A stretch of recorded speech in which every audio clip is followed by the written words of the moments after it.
adhurimi nuk është veç namazi, agjerimi e tjera, por është diçka shumë më tepër se kaq, dhe kjo është sfida e radhës për neve për me e kuptu adhurimin më thellë dhe më gjerë se që kuptojmë jetën tonë të sotshme.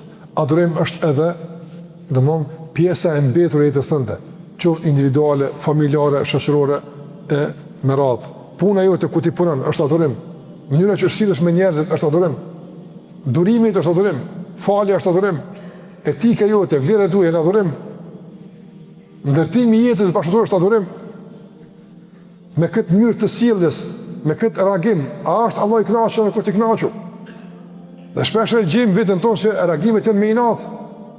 Janë të motivuara nga inati, janë të motivuara nga egoizmi, nuk janë të motivuara nga argumenti, nga legitimiteti fetar apo. Prandaj kena nevojë shumë për këtë aspekt.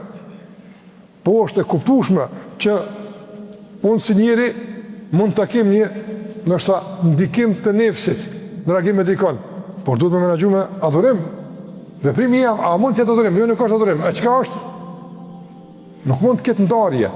Ne nuk e ndam jetën në adhurim dhe jo adhurim. Jo, ka adhurim dhe ka mëkatim. Ja është adhurim, ja është mëkatim. Asë është humbje kohë. Kur gjë heq. Vepra pa njetë, pa kur gjë. Këto besimtar nuk i pranë kështu ata. Prandaj, nëse reagon në mënyrë të caktuar, raport për shembull vetëm bashkëtorë, raport me kujshin tonë, raport me familjen, me këtë qoftë, gjithmonë duhet të pyet veten, çu ky reagim, ai plotson kusht adhurimit? Ai plotson kusht adhurimit? Se ka për shembull edhe ndërhyrja me një lloj kushtimisht presioni mund të jetë adhurim. Çu ka thonë pejgamberi alayhi sallam për fëmijët kur i bëjnë 10 vjet? Jo veç fjalë, por tash pak edhe më ndryshe për më u fal. Po mund në konturim, adhurim është. Adhurimi nuk është domosdoshmërisht fjalë e këndshme edhe përgdhelëse.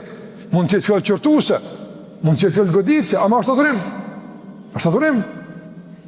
Nga njëri mallkimi është adhurim. A mund të jetë mallkimi adhurim? Mund të jetë. Nëse mallkimi është mbi bazë udhëzime fetare, çuçi ka mallku Allahu xhallahu ala njerëz të saktuar. I ka mallku Allahu xhallahu ala fisë e gjeneratat të Beni Israelve, për shkak se kanë shënuar fjalën e Allahut te barekutaala.